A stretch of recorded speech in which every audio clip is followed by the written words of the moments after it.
विधान परिषदेच्या 17 जागांसाठी महायुतीचा फॉर्म्युला ठरला। भाजप 11, शिवसेना 4 आणि राष्ट्रवादी 2 जागा लढणार। मात्र अधिकृत घोषणा न झाल्यानं संभ्रम वाढला।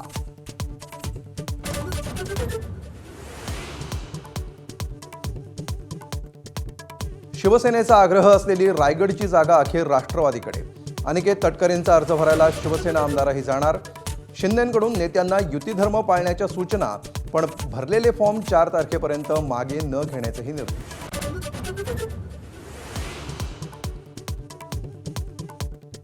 राधाकृष्ण विखेंच्या यशस्वी शिष्टाईनंतर मनोज जरांगेंचं उपोषण 15 तासांमध्ये मागे।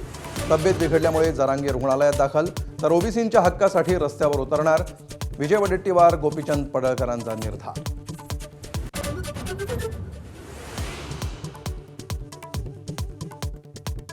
ई-केवायसी न केल्यानं तब्बल 80 लाख लाडक्या बहिणी अपात्र।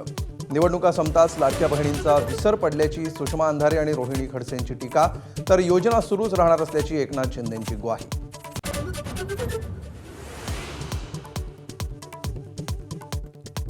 मुंबईतील डहाणूकरवाडी मेट्रो स्थानकात विद्यार्थिनीचा विनयभंग, मेट्रोच्या सुरक्षेचा बोजवारा, तर आरोपी सीसीटीव्हीमध्ये दिसल्याची मेट्रो अधिकाऱ्यांची माहिती। पोलिसांना सहकार्य करत असल्याचाही दावा।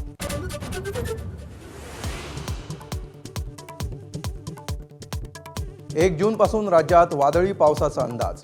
विदर्भ, मराठवाडा, मध्य महाराष्ट्र, खानदेशात वादळी पावसाचा अंदाज, पण मान्सून अद्याप केरळात पोहोचण्याची प्रतीक्षाच।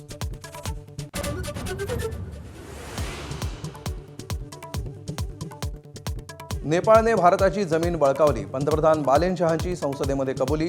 भारताला पाठवलं पत्र, लिपुलेखवर ब्रिटननं मध्यस्थी करण्याची केली विनंती।